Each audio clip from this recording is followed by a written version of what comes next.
Buenas tardes, estamos aquí un día más en Pera Moral Art. En esta ocasión nos acompaña Aarón Romera Pérez. Buenas tardes, Aarón, ¿estás por ahí? ¿Qué tal? Buenas tardes, ¿cómo estás, Ana? ¿Qué tal todo por Almazora? Pues bien, calor, hoy entramos en verano, es el primer día de verano, el solsticio de verano, y ya ha empezado el verano fuerte, con mucho calor. ¿Y por ahí qué tal el tiempo? Pues aquí todo lo contrario, aquí muy lluvioso, muy con mucha bruma, muy lacustre, muy de montaña, de lago, muy fresquete ahora porque estoy en casa, yo vivo ahí techo aguardillado que le da calor, pero en verdad muy húmedo y lloviendo prácticamente En todo el plena día. Recién naturaleza, empezó ¿no? Muy bien. más o menos, en el sur de la ciudad, sí. Voy a leer la presentación de Aarón. Voy a hacer la introducción y luego hablaremos un poco con él, que nos cuente un poco cómo está el tema del cine por México. Aarón Romera Pérez estudió en la Escuela Superior de Arte Dramático de Valencia y en el Centro de Capacitación Cinematográfica de México. Ha escrito guiones en series de Televisa, TV Azteca y Estela TV en Estados Unidos y largometrajes para Videocine y Sony. En 2010 fundó los blogs El Inquilino Guionista y Guionews.com, de los que tiene casi 20.000 seguidores, todos ellos guionistas. También imparte talleres y es asesor de guiones y representante. Bueno, pues vamos a empezar. Te voy a hacer unas preguntas a ver qué tal estás y cómo te va por ahí, para que lo sepan Bueno, todos aquí en el Masora, toda la curioso, gente que mira. te conoce. ¿Cuándo te diste cuenta de que te gustaban las artes escénicas? Pues yo creo que como a los 6 años ya me gustaba hacer ahí el Michael Jackson, el robot, hacer un poco el payaso para mi familia ahí cuando vivíamos en la Avenida José Ortiz, ahí en ese pisito que está enfrente de la Gijonenca, ¿no? Tenía una puerta corrediza de muy ochentera de cristal y entonces era como telón, la movía como telón y empezaba a hacer como así como, pues eso, en Funky Town, tendría 5 o 6 años. Y yo recuerdo que en el año 1996 o por ahí los chavales de nuestra generación organizamos una, en la que yo no participé por cierto, una obra de teatro aquí en Almazora que se tituló El Propietario, donde colaboraron todos con gran entusiasmo. Entonces teníamos alrededor de 16 años. Cuéntanos un poco cómo sucedió aquello y si fue el principio de tu carrera posterior. Bueno, pues aquello sucedió para mí fue muy mágico porque para empezar en los ensayos de una obra de teatro que era además con un espíritu semiprofesional, ¿no? Y además en el que se podía participar todos y estaba involucrado gente de la UGI y gente más mayor que yo de Amazora y mucho más lista y intelectual, pues era, además de todo eso, que era un caramelo, pues los ensayos eran nocturnos, entonces para un chico de 16 años poder acostarte entre semana a la 1, a las 2, 3 de la mañana, empezar a ensayar a las 9, 10 de la noche, pues fue muy mágico. Y luego yo ahí estaba como actor, ¿no? Porque mis primeros años fueron como actor. Pero lo más mágico es que nos reuníamos precisamente cerca de tu casa, ahí en la vila, en la Casa de la Cultura, a terminar la obra de teatro los días que a lo mejor faltaba gente en el ensayo, ¿no? Y entonces fue algo realmente que a mí pues fue revelador, ¿no? Que estaba ahí el director, estaba el autor, ¿no? Estaban los que realmente mandaban en la obra y me dejaron participar un poquito en la creación con diálogos, ¿no? Con un poquito de trama, con personaje. Y entonces para ahí a mí me enganchó, ¿no? Lo que años después he desarrollado, que es que la escritura cinematográfica no tiene por qué ser, ¿no? O dramatúrgica, cinematográfica no tiene por qué ser en solitario, sino que es mejor que sea en equipo, porque todo lo que gira en torno a la obra de teatro, a la película, a la serie, siempre es en equipo. Entonces un poquito desmontar esa idea del escritor que trabaja en su soledad, ¿no? Al menos en cine. Y ahí fue, lo he pensado muchas veces, lo cuento muchas veces. Ahí fue cuando me enganchó y dije, órale, ¿no? O sea, mira lo que surge, qué texto surge cuando tres personas se dedican al mismo texto, ¿no? Muy bien, yo me acuerdo que hacías un monólogo allí en aquella obra, que se hizo a fiestas a la otra, allí en Boqueras, ¿no? Se representó creo que en fiestas de Almazora. Y bueno, explícanos un poco qué es el inquilino guionista y cuántos seguidores tiene y qué significa para ti poder enseñar y dirigir a otros guionistas como tú. Bueno, terminando con la obra de teatro, hicimos un monólogo, hicimos muchas cosas. Fue una época muy, pues los 90 Dispersa, a lo muy mejor, ¿no? Un poco disperso. Estamos no, todos muy apasionado, dispersos. muy creativa. No, de repente se demostró que gente muy de pueblo ¿no? Como yo, pues podíamos tener ideas muy frescas, y no solo yo, mucha gente, tú también, incluida, por supuesto. Entonces, gracias a nuestras ideas, gracias a un pequeño empuje, a tener un poquito de suerte y, por otro lado, pues mucha mala suerte en otras cosas, no supongo, pues nos ha llevado a eso, a demostrar la vida 20, 25 años, 30 años después que teníamos algo que aportar en este caso pues en nuestras parcelas, yo en mi caso en la dramaturgia, tú en el dibujo y bueno, otra gente en la música. Y respecto al inquilino guionista, pues fue algo que creamos con más gente hace ya en el año 2010, que aquí el año 2010 fue es un año muy mágico porque se celebra la independencia y bueno, suceden cosas muy especiales, ¿no? Sucedieron cosas y en el 2000, en el 1910 también, en el 1810 también. Eh, entonces se fue creando una comunidad de guionistas, me dediqué a lo que se llama un poco el blog guionismo mientras estaba escribiendo y mientras esperaba los resultados de un guión que se termina de escribir, que los resultados solo se filman o se dilatan el tiempo en la espera. Y entonces eso fue creciendo y tiene ahora, pues no sé, muchísimos millones de visitas, México, luego Estados Unidos, luego España y luego muchísimos más países. Y pues lo que se ha hecho, lo que yo he intentado en el caso de México es dar material gratis a través de Internet, de mis escritos, de muchas veces replicar lo que publican otros medios, porque en el caso de México te permite, con un afán periodístico, informar de lo que otros informan, ¿no? Y hacer una gran colección de miles y miles y miles y miles y miles de entradas sobre guión, sobre escritura, compartir muchísimas cosas en guionis.com. El inquilino guionista es más lo que sería pues una opinión o cosas más cercanas a mí y a otra gente, y una columna de opinión que también tiene muchos años. Y entonces eso se ha generado pues muchísima gente que no tenía opción a esas enseñanzas, porque muchas veces, por un lado, las enseñanzas artísticas y cinematográficas son muy elitistas, muy caras, y por otro lado, ni siquiera dentro de las universidades de arte dramático o de cine se enseña bien buen guión, se enseña bien guión, porque se enseña mal, se enseña en plan, tú haz lo que quieras, todo vale, y bueno, pues si no me enseñas realmente de dónde venimos, no puedo ver un poquito a dónde voy. Entonces, todo esto hizo que el conocimiento, que hoy en día es una moneda de cambio muy importante, pues nosotros la diéramos gratis en pro de que se mejorara la calidad de las historias en México. Y bueno, poco a poco pues fue muy granito de arena y se ha hecho muy grande. No hay que olvidar que yo me vine a México fascinado por El Resplandor de Amores Perros, que eso tiene del maestro Guillermo Arriaga, en el cual es muy cercano y le tenemos mucho cariño y bueno, y es muy seguidor desde el inicio del inquilino guionista y participa solo con su presencia, ¿no? Entonces yo vine fascinado, pensé que aquí había una revolución en los guiones, en las películas, en el cine, y luego solo fue un espejismo, se replicó un poquito y tu mamá también, que fue del año siguiente, pero luego la industria del cine va cambiando y realmente pues las historias a veces, pues bueno, tardas, ¿no? Tardas a lo mejor una década en que salgan grandes historias.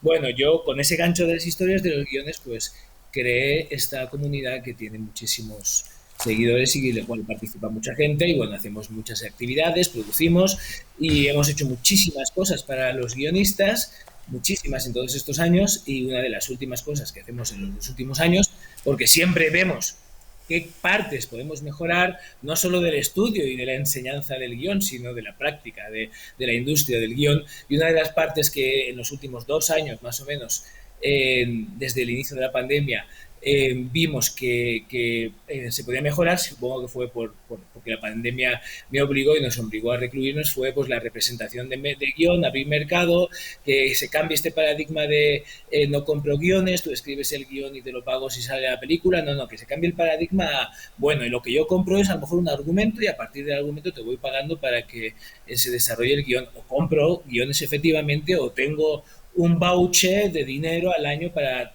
invertirlo, desperdiciarlo en guionistas, ¿no? Y eso se empezó a lograr, lo logré yo en mi carrera, y entonces, bueno, eso lo aproveché para la carrera de otros, y no solo aquí en México, he ido humildemente abriendo mercado con algunas productoras importantes, sino también en Estados Unidos, y los guiones que represento, pues para tener la tranquilidad de que son de calidad, son guiones pasados por mi taller, ¿no? Son guiones que han sido tallereados muchas veces durante 6 meses o incluso un año y que el nivel de calidad es muy grande, ¿no? Y eso es lo que abre las puertas para que se los lean y muchas veces los compren, aunque la compra muchas veces es como una especie de renta. es lo que se llama una opción de venta. Es decir, yo te pago un dinerito, que a lo mejor pueden ser 2.000 euros, por ejemplo, 2.000 dólares, para que tú me prestes tu guión un año y medio, a ver si yo recaudo el dinero para hacer la película, y si no recaudo el millón o 2 millones de dólares que me cuesta esta película baratita, pues te devuelvo el guión. Y si yo necesito más tiempo para recaudar el dinero, porque si la quiero hacer, pues en la misma opción puedo volverte a pagar otra renta de un año, año y medio.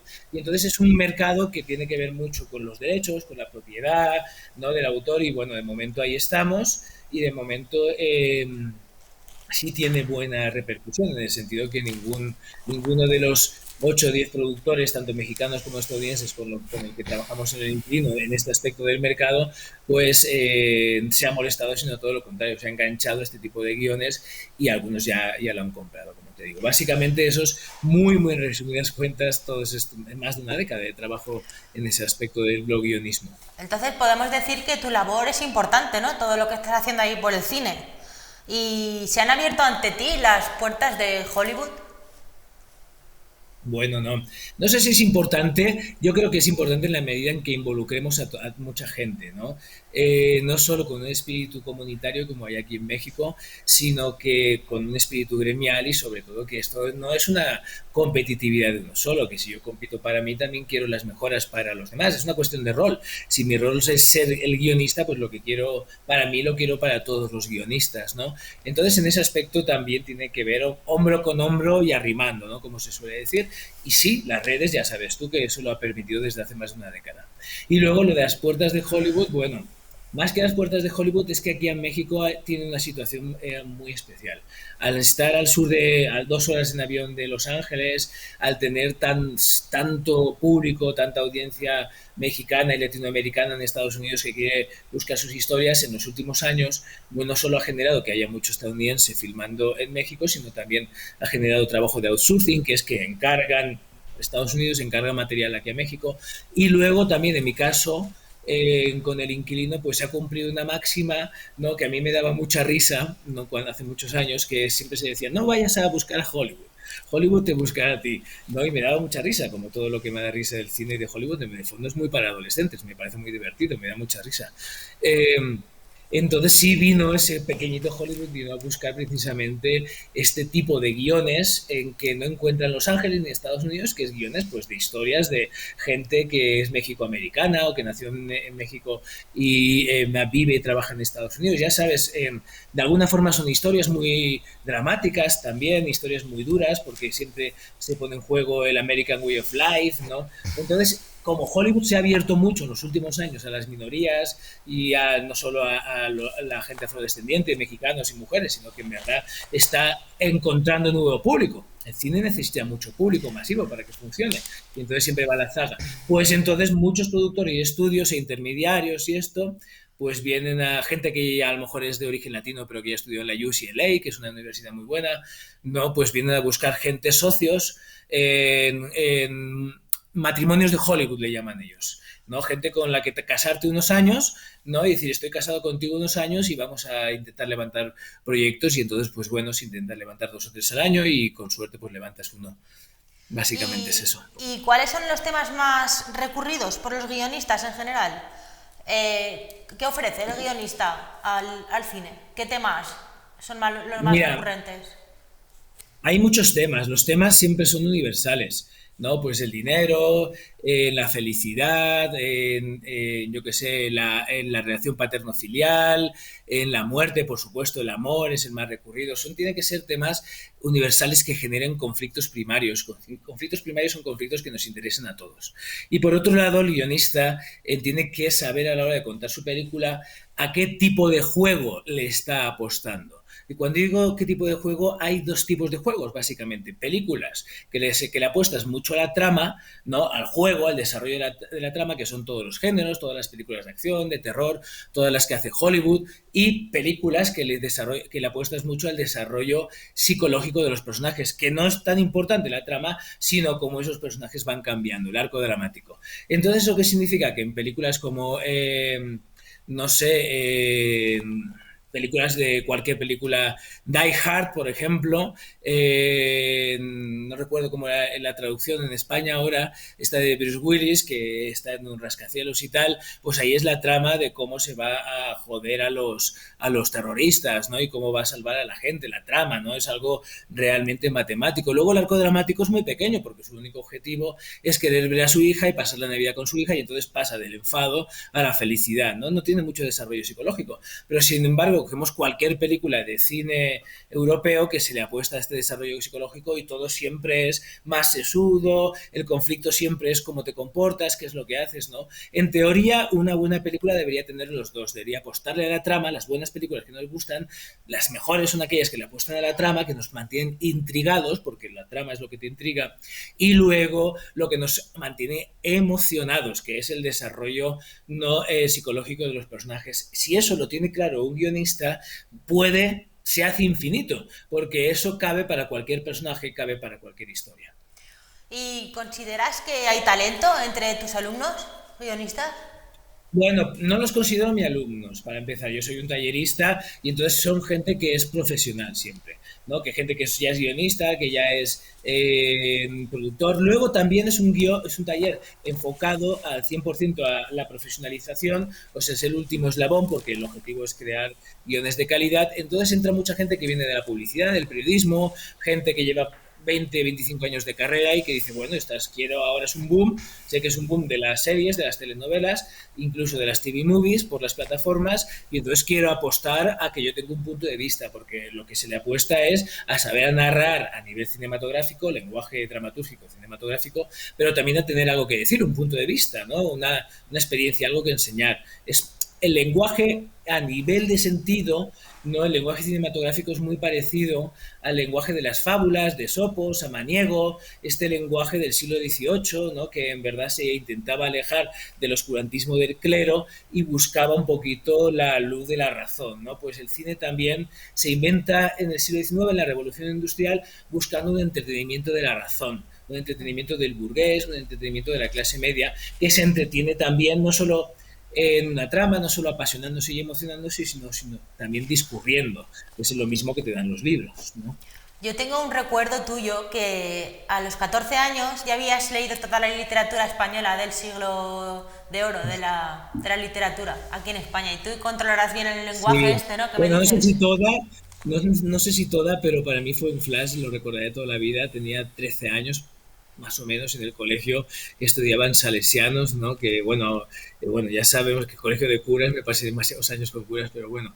Eh, a los 12 años me mandaron a todos leer La vida es sueño, y yo la leí y no me enteré un carajo, no entendí nada, entre que estaba rimada, el lenguaje, nada, pero nada, nada. Y ni siquiera hice el esfuerzo por entenderla y mentí que te cagas y me dijeron, a ver, Aaron, levántate y dime de qué va la obra, ¿no? Y entonces me quedé, pues, me he quedado varias veces en mi vida patidifuso, que básicamente sin nada que decir, ¿no? Que por suerte no me pasa mucho, porque para mi oficio siempre tengo algo que decir, si me quedo callado para mi oficio es malo, ¿no? Entonces, bueno, ahí me quedé callado y tuve que admitir que no, que había empezado a leerla, pero que a la tercera página no había entendido nada y la había leído por encima, y me dijo, bueno, va, vuelve a tu casa y vuelve a leer, ¿sabes? Y no me agandalles. Y A luego veces un tengo que... suspenso es una lección de vida también, un suspenso Y no más te que obliga suspenso, a mira, a mí reestudiar más.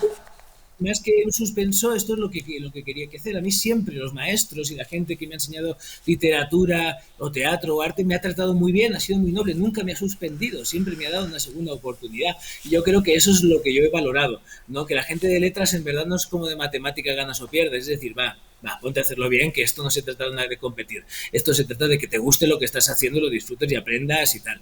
Entonces siempre me he sentido muy querido, entonces eso siempre me he sentido muy arropado, entonces en el fondo no me gusta la competitividad, ¿sabes? Siempre me ha estresado mucho la competitividad. Me gusta más las cosas que se reparten obligaciones y funciones, que no tiene que ver con la competitividad, sino con realizar tú tu propio trabajo. Bien, ¿no? Compites contra ti mismo, en todo caso. Eh, eso. Siempre tiene una relación de cariño con Y la yéndome un poco por las ramas, ¿qué opinas de Shakespeare? ¿Te gusta Shakespeare, la obra de Shakespeare? No, por supuesto, ¿no? No solo a nivel teatral, ¿no? Como gente de teatro, sino a nivel guionista. O sea, todo lo que tiene que ver con el guión, o gran parte de lo que tiene que ver con el guión, tiene que ver con Shakespeare, porque pues quien se lleva en la palma en esta industria a nivel cinematográfico y televisivo pues es Estados Unidos, es Inglaterra, y entonces ellos meten sus referentes, y sus referentes siempre son Shakespeare, y entonces está toda la televisión y todo el cine está lleno de Shakespeare, no solo a nivel estructural, sino temático, sino personajes, ¿no? ¿Qué es Breaking Bad sino un Ricardo III ni Reino por un caballo, ¿no? Un tipo que se va volviendo malo, malo, malo, como hay muchos personajes de Shakespeare. Bueno, la venganza de los jóvenes locos como Hamlet se ha repetido miles de veces. Y luego a nivel estructural, Shakespeare estructuraba en 5 actos sus historias, y la televisión se estructura básicamente en 5 actos, a veces en 4, a veces en 6, pero la estructuración de actos es muy importante para el guionista, porque sabiendo dónde termina y dónde acaba cada acto, te puedes engarzar, puedes lanzar un gancho, engancharte y decir, ahí tengo que llegar, entonces sé dónde tengo que llegar los personajes. Entonces es súper importante estructurar en pocos actos, y es como el tablero, ¿no? El tablero tiene 4 cuadriláteros. Entonces tu idea, tu historia juega en esos 4 cuadriláteros. Esa es la estructura más básica, y siempre, casi siempre viene de Shakespeare, en muchos casos. ¿Y dónde te sientes más cómodo? ¿Con los documentales, los largometrajes, los cortometrajes, la publicidad, televisión? ¿Dónde estás tú más cómodo escribiendo? Yo la verdad, intento estar cómodo en todo, ser todoterreno. Mis problemas no han sido de no saber escribir, sino muchas veces no de carácter. A veces me sale por ahí lo almasorino, que luego ahí en Almasora me dicen, nada, mira, ahí viene el mexicano y tal, y luego los escucho y digo, órale, si hablan fuerte, golpeados, si hablan como gente ahí de Aragón, ¿no? Pero valencianos sí tienen fuerza, y además son mediterráneos. Es una cuestión muy, muy bonita vista desde fuera, la historia de Almazora, y bueno, no solo la parte cristiana, sino árabe, cuando se llamaba Almasura. No sé si ustedes lo saben, deberían saberlo, ¿no? Que Almasora viene de Almasura, que significa el maset, ¿no? Eh, entonces, muchas veces me sale ahí lo bruto, me sale lo mediterráneo. ¿Qué es lo mediterráneo? Que a veces me estoy más contento con una cerveza y de algo que picar que trabajando, ¿no? También. Entonces eso ha sido en el pasado, esos fueron mis problemas, ¿no? Muchas veces. Y, a ver, espera.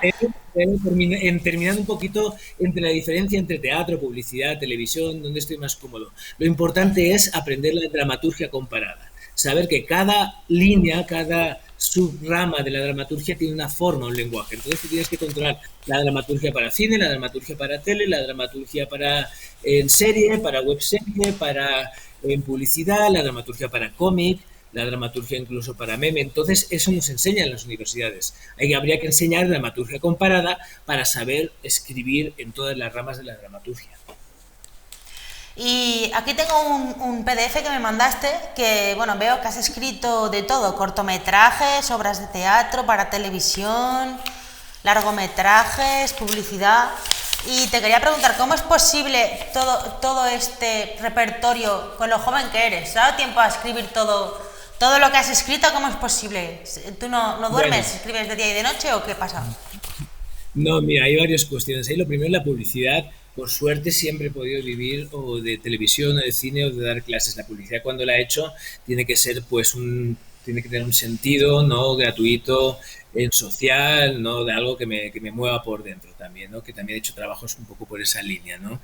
Luego, no es tanto lo que he hecho, que bueno, en mi caso, yo desde los 5 años, 10 fotos mías y ya salía ahí como leyendo libros y no sabía leer, era como muy snob en ese aspecto. Ya el niño hace como que sabe leer. ¿No? Tómeme una foto, tío. Mi tío Manolo me tomaba foto ahí leyendo, sí, no sabía leer, pero entonces no, pues ya era muy en ese aspecto, ¿no? Ya quería brillar por ahí, ¿no? De alguna forma.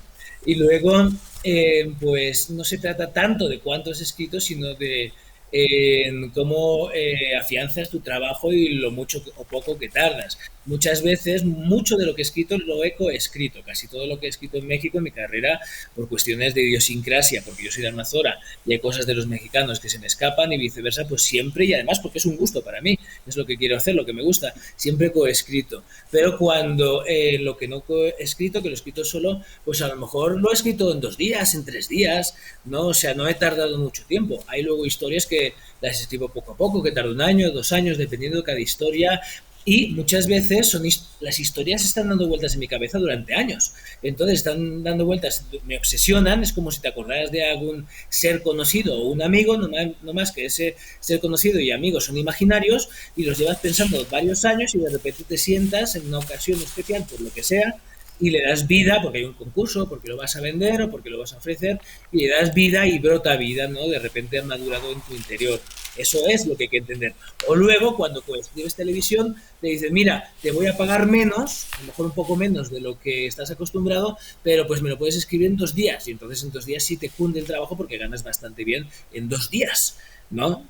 O escribiendo. Entonces, uno va haciendo esa tabla, esa matemática de cómo te va interesando a nivel de tiempo, dinero, esfuerzo, ¿no? Y eso me ha llevado a poder escribir muchas cosas y me ha salvado el pellejo y del hambre, muchas veces también, por suerte, porque también he pasado mucha hambre y he estado no con hambre, sino con el agua al cuello, muchas veces sobreviviendo, ¿no? Entonces, Pero esas cosas...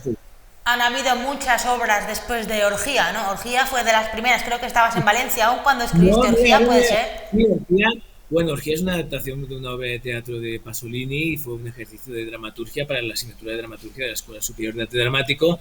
Me lo pagó la escuela, me dieron ahí 25.000 pesetitas de la época. Ya ganaste ¿no? un premio con Orgía, ¿no? Ganaste un premio. Bueno, está ahí en YouTube, alguien lo subió hace muchos años y tiene ahí 100.000 views, porque se llama titula Orgía.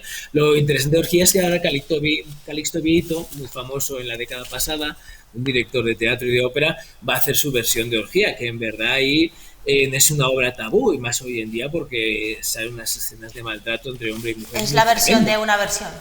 ¿No? ¿Es la versión de una versión, tal vez? Es la versión no sé, de una...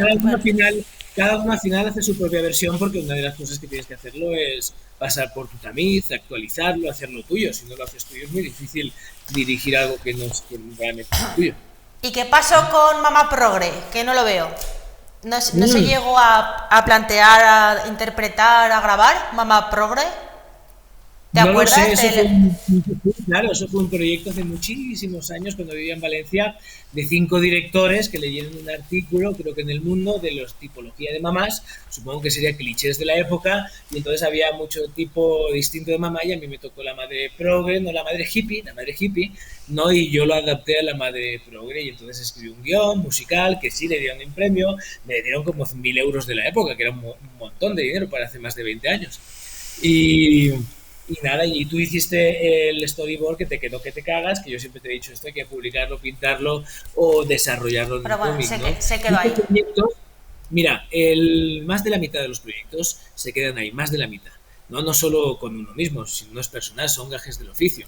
Con todo el mundo. Hace poco Guillermo del Toro, famoso director mexicano en Hollywood, sacó que tenía 37 guiones en el cajón. Porque cuando no estás dirigiendo, ¿qué estás haciendo? Pues escribiendo algo tienes que hacer, ¿no? Entonces tienes que escribir, y si no te sale un guión, te saldrá otro y otro y otro. Es como lanzar cañas, alguna pescarás, ¿no? La capacidad de lanzar cañas es el trabajo, perdón, que muy bueno esto. Cambiando de tema, te voy a plantear una cuestión. Además, he hablado de directores de cine ya, has nombrado unos cuantos, y te quería plantear una cuestión porque quiero saber qué opinas. Estamos hartos de ver, tanto en cine como en literatura, a protagonistas mujeres que les ocurren un montón de calamidades. Siempre, bueno, es un tópico, ¿no?, que a una mujer le ocurran calamidades en una película o en un libro. ¿Crees que tanto el guionista como el escritor, en su caso, encuentran deleite con el sufrimiento de sus personajes femeninos? No lo sé, no lo creo, porque en mi experiencia y en la que veo de mucha gente, todos los personajes son distintos reflejos del autor. Eso ya nos lo enseñó Oscar Wilde en el retrato de Dorian Gray, ya lo dijo y ya lo explicó, que cada personaje era una parte distinta de él, ¿no? Y eso se le ocurre. Eso también es en 8 personajes en busca de autor, etc. Entonces todos tenemos mucho cariño.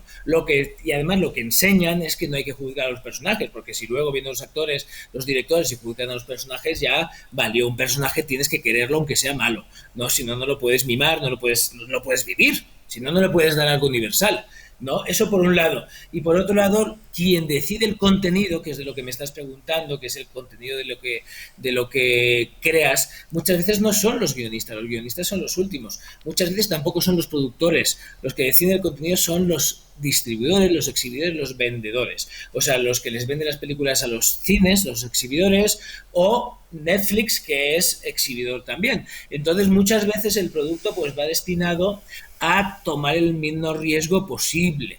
Y en ese menor riesgo posible, pues se busca siempre parecer al de al lado. Hay una máxima en Hollywood y en todas las industrias que es dame lo mismo pero distinto. Lo mismo es dame las mismas tramas, los mismos clichés, cosas que pueda reconocer a simple golpe de vista en un cartel de cine, sabes, ya lo identifico y puedo pagar o no por ello. Y por otro lado, dame distinto. Distinto es dame una historia con tu voz que no haya visto nunca, cuéntame algo con nuestro punto de vista, trátame el tema desde otra óptica. Entonces esa dinámica, las dinámicas de las modas, de lo que estamos hablando son de las modas, que de lo que se encargan es los vendedores, como los vendedores de ropa o como los vendedores de cualquier cosa. Lo que quieren son cosas que se vendan rápido. No, pues eso cambia cada 10 años, más o menos, en el cine. Al menos en el cine mexicano, que en los últimos años, perdón, es lo que más conozco yo, cambia cada 10 años. Entonces, si tú quieres hacer cine, siendo guionista o lo que sea, tienes de dos sopas, dos alternativas. Es apostarle a tus ganas, a tus ideas, sabiendo que a lo mejor no es el momento y que vas a tener que esperar muchas veces más de 10 años. Yo he tenido que esperar muchas veces hasta 12 y 13 años para que se produjeran mis guiones u obras de teatro porque no era el momento, no estaba de moda este tema y en ese momento pues yo lo proponía, pero pues los vendedores no lo querían y ha tenido que pasar. O sencillamente que el vendedor te diga, mira, quiero una película así, con este tema, con este tipo de personajes, con este tipo de estructura y si me la haces además te adelanto dinero para filmar.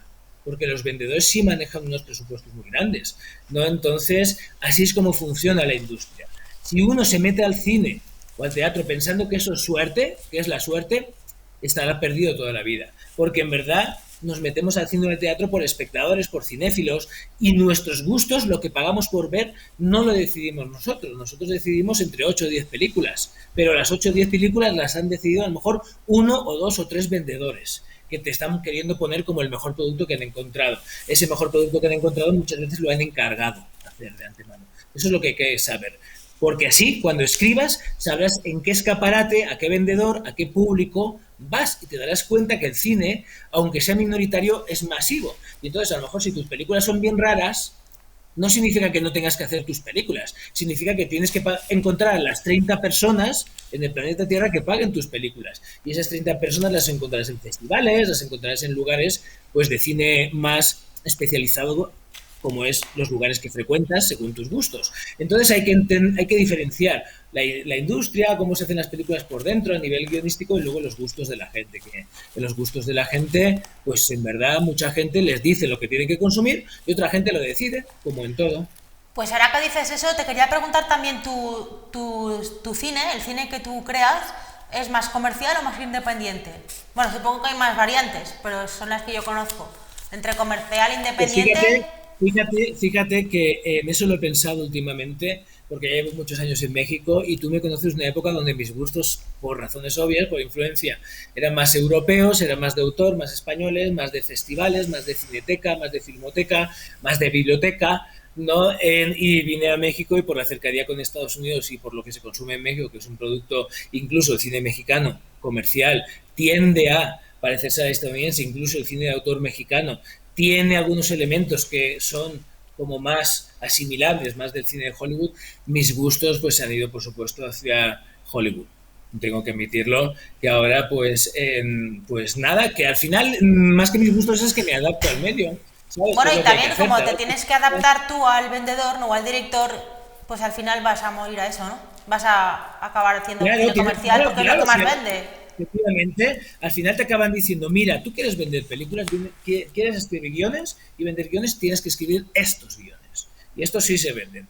En mi caso, en mi nivel ahora en Hollywood, que es mi nivel de serie B de Hollywood, de estudios pequeños y distribuidoras que hacen películas de acción, de pirotecnia, de tiros, de Rambo, ¿no?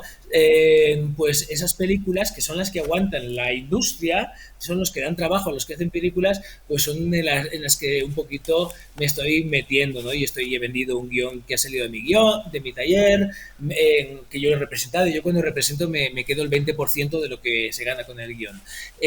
es vendido, estoy ahora en venta de uno que he coescrito, estoy en varios proyectos. Pero es que también mi debut aquí en la televisión mexicana fue algo muy importante, fue el Pantera en el 2007, 2008, si no me equivoco, que fue la primera serie mexicana, que no fue la telenovela y fue pura cine de acción, hecho por productoras mexicanas de cine de acción, y entonces eso es un espectáculo, eso es pura trama, puro entretenimiento, eso es puro malabar, es puro circo. Y eso te quedas atento, si está bien hecho, te quedas atontado como mosca, ¿no? Viendo ese cine o esa televisión, porque es pirotecnia y a nosotros como valencianos, pues, pues ya lo entendemos. Es como mirar una traca, una mascleta, dabes unos fuegos artificiales y te quedas como mosca, como mosquito, un Y era, ratito bueno, viéndolo. tu carta de presentación con 28 añitos, nada, Uh que -huh. llegaste ahí ya súper joven. Sí, sí, claro, todos los que trabajaban más joven tenía 45, 46 años y yo decía, esto me daba mucha risa porque decía, esto es un trabajo de viejitos. Ahora yo ya estoy entrando en esa edad donde los más jóvenes, mira qué canos está, que cada vez me parezco más a mi madre, pero con barba, ¿no? Más chato, un poquito, como mi padre, pero sí, sí, digo, efectivamente, escribir no es un deporte de élite como lo que predicaba mi padre o su generación, ¿no? Escribir es de viejitos, es saber sentarte, estar tranquilo y saber estar ahí construyendo mundos de fantasía para que los demás los construyan. O sea, no es esto en el aire, sino tienes que saber escribir un guión para darle trabajo a 100, 200, 300 personas que son las que están en un set de rodaje, ¿no? Vamos a ver si hay fotos, si es posible. Es que no sé si hay fotos que podamos ver para No sé, me comentar. sorprenderás. Me sorprenderás si has buscado No, alguna foto. Yo no pues tengo que entonces no, verla. creo que no, no lo podemos No, ver. no he preparado Pues, nada. ¿qué más? Pues continúo un poco con la entrevista, pensaba que había fotos, pero no hay. ¿Y cuáles son tus proyectos a corto plazo? Ya yendo hacia el final, hacia la recta final de la entrevista, ¿cuáles son tus proyectos a corto plazo, Aarón? Pues mis proyectos, bueno, siempre tengo varios guiones a la vez. Es como lo que te decía de las cañas de pescar, te tienes que mantener ahí no a flote y buscando por un lado por otro. Entonces tengo un guión que primero lo escribí para Valencia, pero no fraguó, entonces lo estoy tropicalizando, que se dice, en México. Estoy desarrollando uno para un estudio que se llama Entertainment, en Premier Entertainment, perdón, que es productora y distribuidora de cine de acción estadounidense, lo pueden buscar si gustan. Estoy dando los talleres también, representando los guiones de otras personas, desarrollando una productora con un exalumno, bueno, no exalumno, con un productor y director y guionista del Inquilino, y entonces estamos haciendo pues eso, varias cosas a la vez, porque si solo te centras en una, te hundes. Y a nivel personal, me gustaría, hace muchos años, me prometieron que iba a ser un poco heredero de los derechos de autor de un dramaturgo muy importante español que se llama José María Rodríguez Méndez, y entonces tiene un catálogo de más de 47, 57 obras de teatro que triunfaron en los años 50, 60, 70, 80 y 90 en España, y entonces estoy conociendo ese catálogo, conociendo más en profundidad por si llegara el momento poder adaptar esas obras de teatro a películas de Hollywood, ¿no? De guiones de Hollywood, porque el producto que sí se busca muy en Hollywood, todos lo sabemos, tiene que ser un producto pues ya no experimentado, ya puesto en venta, y entonces las adaptaciones les gusta mucho. Entonces, ¿eso qué significa? Que el 60-70% de los guiones de Hollywood muchas veces son adaptaciones.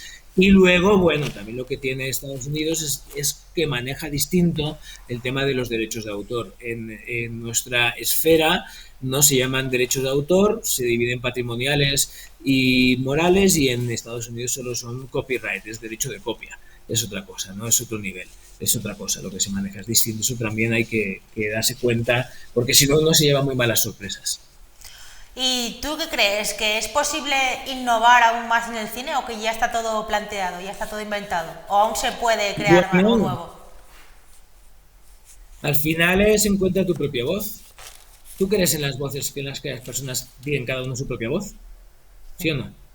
Sí, ¿no? Pues entonces pues la respuesta es la misma. La respuesta es efectivamente la gente que tiene que hacer cine o que tiene que hacer cualquier cosa cultural, si no es que con su propia voz puede contarnos cosas que nos gusten a todos, es prácticamente imposible.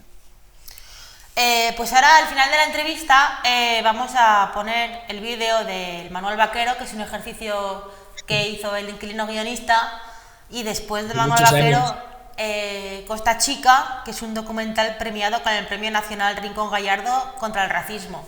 Si nos quieres contar un poquito de qué va y tal la obra, y acabamos ya porque no Sí, te sí, quiero cansar. sí, sí. Sí, sí, Manuel Vaquero lo hicimos, es una pequeñita producción, un ejercicio que hicimos en el 2013, que es un guión de Talia García, que era mi compañera y era la segunda de a bordo durante muchísimos años en El Inquilino Guionista, y bueno, no solo se dedicaba a darle un poquito color y darle todo el traje y todo el diseño de los conejos del inquilino, sino que además hacía gestiones y además, bueno, era guionista.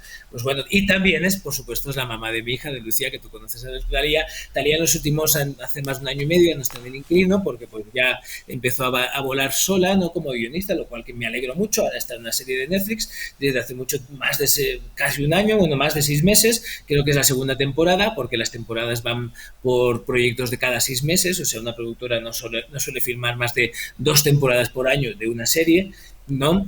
Entonces, en el Manual Vaquero lo hicimos mucha gente para que Talía, que venía de la gestión cultural y estaba dentro del inquilino, pues aprendiera de forma práctica y autodidacta a hacer a lo que era el cine, a escribir un guión y a filmar y el lenguaje cinematográfico y cómo cuentan las imágenes y el lenguaje no verbal y el sentido del humor y el protagonista, antagonista, puntos de giro, todo lo que hace una película. Entonces yo le ayudé, y no solo yo, sino un montón de personas que están ahí acreditadas en los créditos del Manual Vaquero, y me hace mucha ilusión que lo menciones porque es una cosa a la que le tengo mucho cariño y que es un corto para niños, en verdad. Talía lo que quiso hacer es un corto para niños, ¿no? Y tiene ese tono para los niños y sobre todo niños mexicanos, y trata un tema de las bodas infantiles, que a las niñas aquí las casan a veces con 9, 10, 12 años. A mí mismo hace muchos años me intentaron vender una niña de 12 años, lo cual sería totalmente inaudito y loco en España. Aquí, por desgracia, la necesidad de las clases populares, que muchas veces no saben ni leer ni escribir,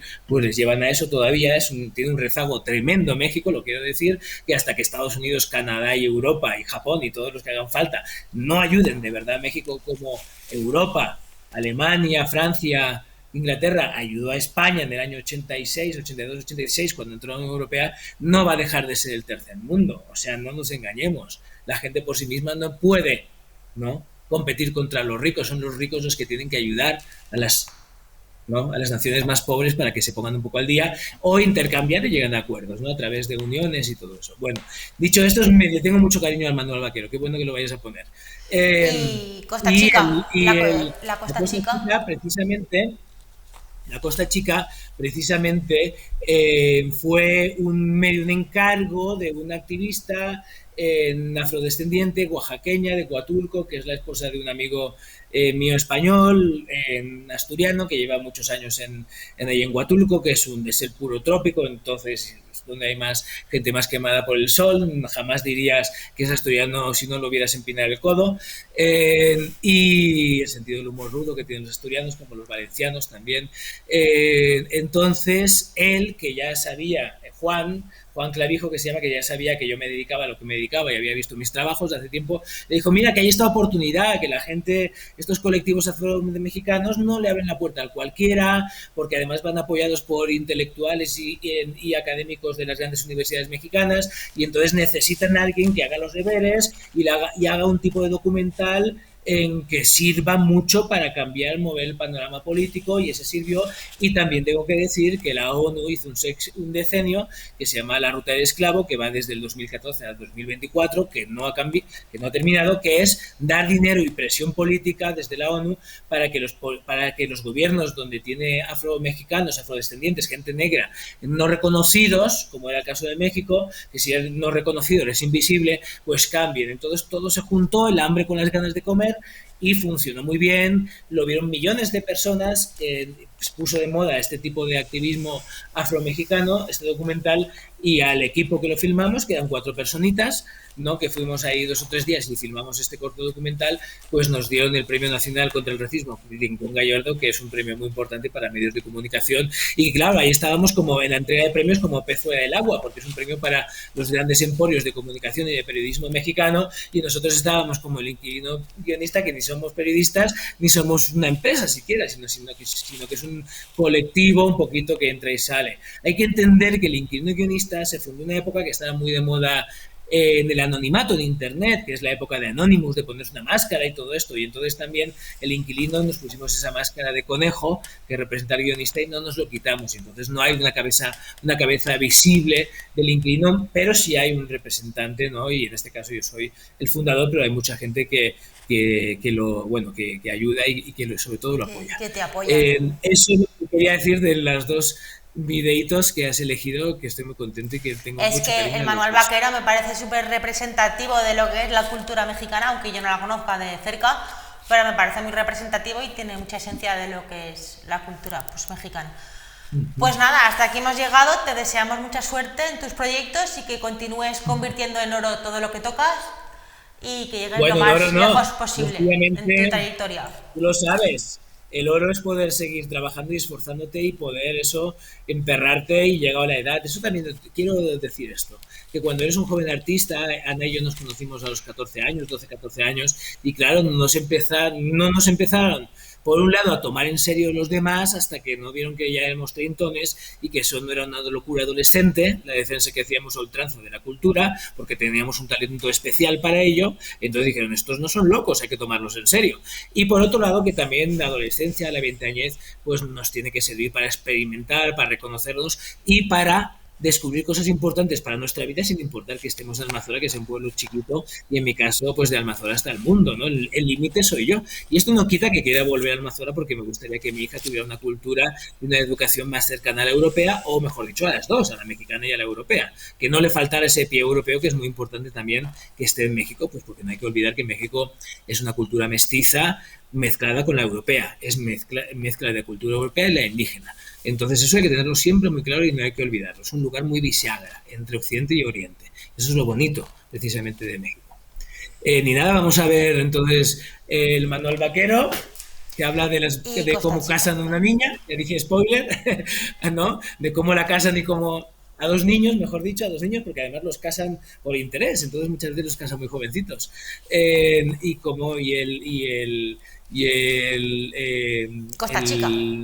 Y el Costa Chica, que es pues un documental panfletario político que sirvió y que bueno, y que en ese caso, más allá de, yo no creo mucho en las izquierdas y derechas, ¿no? Porque en verdad creo que la gente vota izquierda o derecha según sus intereses y que eso enfada mucho a los políticos, es como ser del Madrid y del Barcelona según sus intereses, ¿no? Pero es que no es lo mismo ser de un partido que ser de un partido de fútbol, pero sí creo que hay activismos políticos, sobre todo los que tienen que ver con la identidad y los que tienen que ver con la ecología, que no entran tanto en las definiciones políticas y que tienen que ver con, pues eso, salir de lo invisible, decir, es que yo estoy ahí, quiero que me veas, porque si me ves, pues vas a decir, ¿no?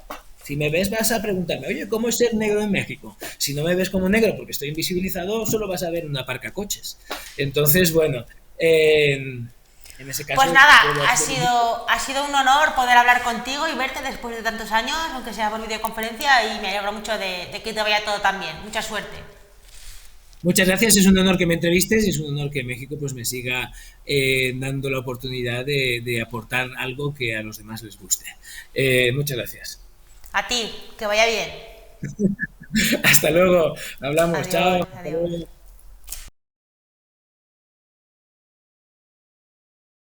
Silencio, por favor. Silencio ya.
Siéntense. Órale.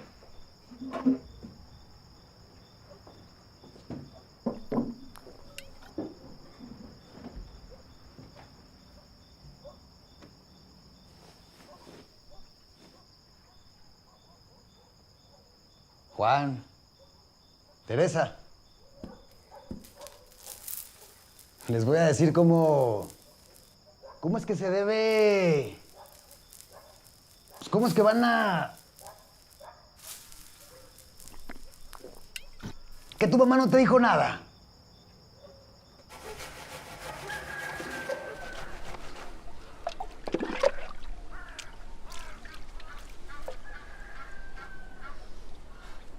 Mira, mija, si te da miedo, cierra los ojos, súbete la falda, persínate y pues deja que todo lo haga él.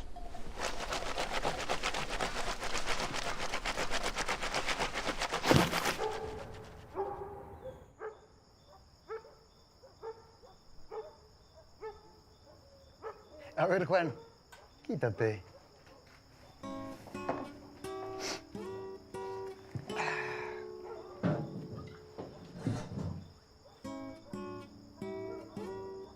Yo les voy a enseñar. Es bien fácil.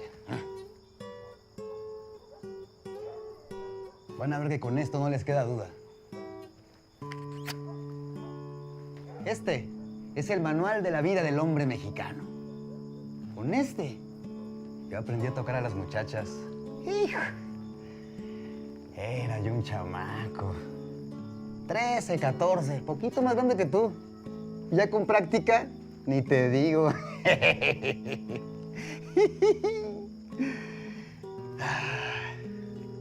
Vas a ver cómo te va a gustar.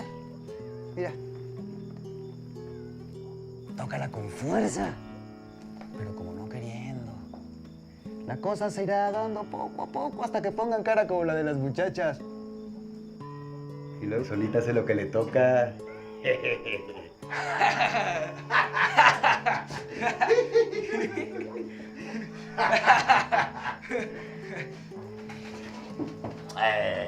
Y luego aflojan. ¿Sabes por qué? Porque les gusta. Tú sabes. Bueno, ya sabrás. Y luego me empezó así a jalonear y me empezó a desabrochar la blusa y me la quitó jaloneándome. Mira, mira, mira, ahí viene.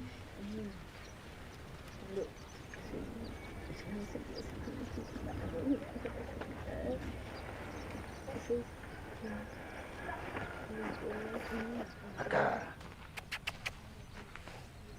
Acá. Ah. Aquí está. Vale.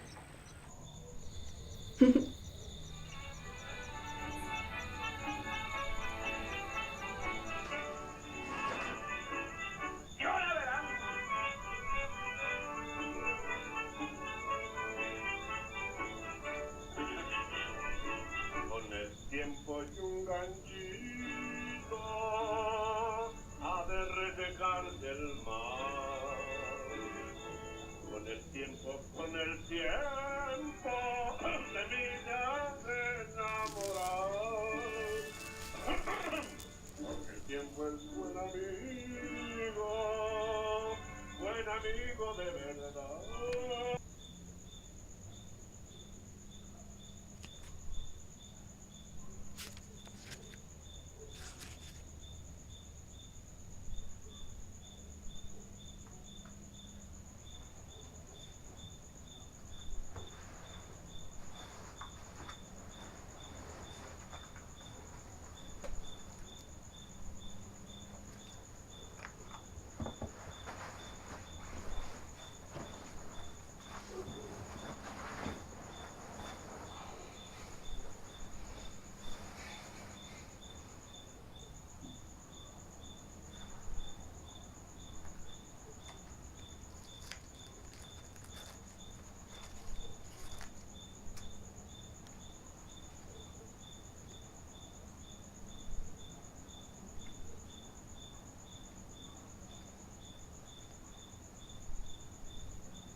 No se preocupen, todo va a estar bien.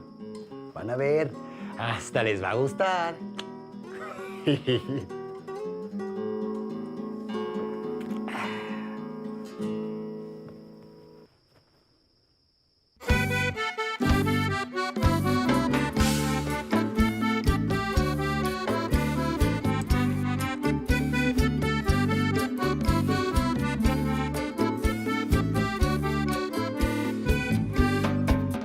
Oye mamá, tú ya ni me pelas, te preocupan más las telenovelas. Oye mamá, tú ya ni la muelas, nomás estás pensando en la televisión.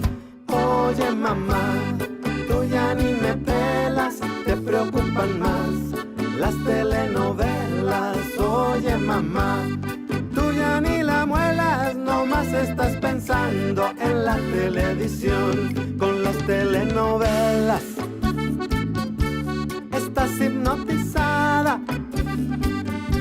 Lo que pasa en tu casa ya no te importa nada.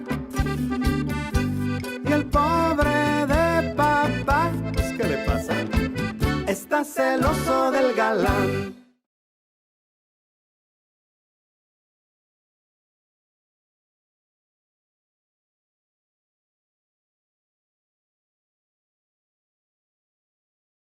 La Costa Chica es una región, sí, propiamente en la que hay una interacción con otras culturas, pero que de alguna manera es donde se concentra una población con características específicas. La mayoría de la población de la Costa Chica era negra. Había muy pocos indígenas y los que estaban más replegados a las montañas, y todas estas zonas de Jamiltepec, las cercanas a la costa, eran de negros, de mulatos, de afrodescendientes. Los africanos y los afrodescendientes fueron la segunda población más importante en toda la Nueva España, en todo México. Hubo más africanos y afrodescendientes que europeos. Soy el negro de la costa, de Guerrero y de Oaxaca. Ay, no se vayan a espantar, porque sé cómo se mata, y en el agua se la Afromexicano significa que eres descendiente de africanos. Personas que tienen este pasado relacionado con África, pero que son mexicanos. No que porque sea negro uno no va a sentir, porque sea blanco no va a sentir. Siento que es lo mismo. A mi conocimiento y sentimiento, en mi pensamiento, que a los negros, la raza blanca, a nosotros los distingue y nos aleja. Yo creo que ya no es posible que un afrodescendiente salga de su pueblo y se le siga preguntando si es colombiano, si es venezolano, si es puertorriqueño o si es cubano. No saben que estamos en México, nos hacen de otro país menos afromexicanos. Y formamos parte de este gran país, de este gran estado y de este gran municipio, y aún así estamos aún desconocidos. No es justo. Somos mexicanos. Debemos de tener ya plena conciencia de que en nuestro país existen negros y preguntarles si es de Río Grande, si es de Coajinicuilapa, si es de Puerto Escondido, si es de Collantes o si es de Chacagua.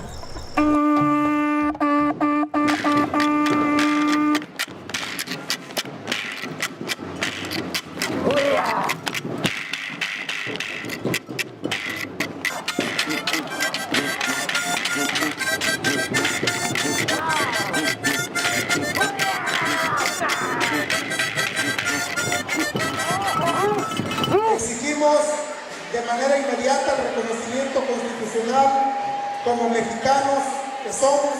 Tanto los indígenas como los afromexicanos sufren racismo, pero las poblaciones indígenas han recibido desde hace siglos también reconocimiento, exaltación a sus culturas, aunque viven condiciones de pobreza, de marginación, tienen museos que narren su historia, tienen cierta exaltación de la sociedad de decir que son sociedades importantes.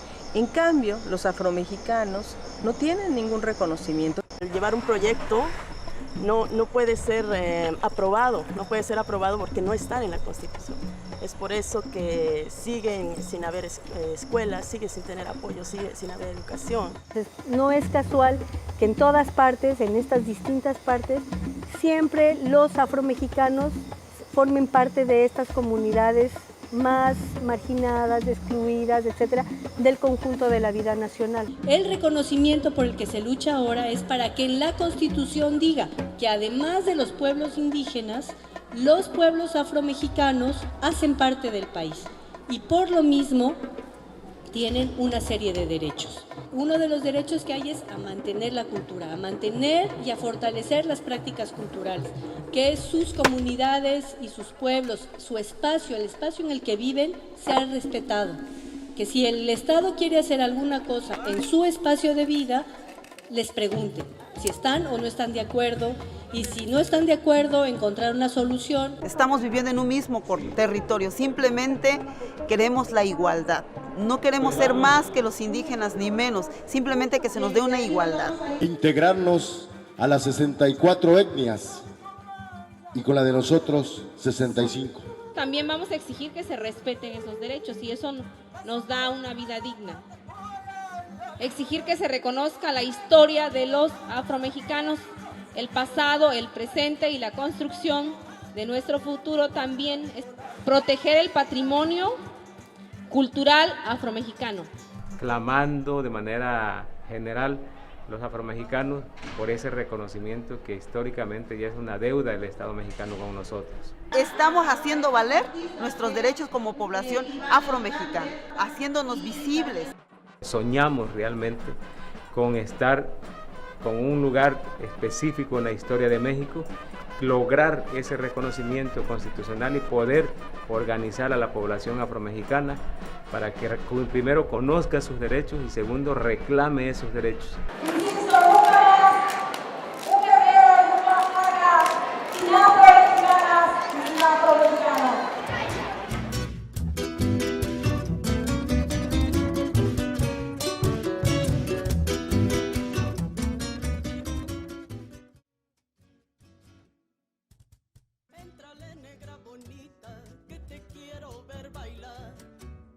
Éntrale, negra bonita, que te quiero ver bailar.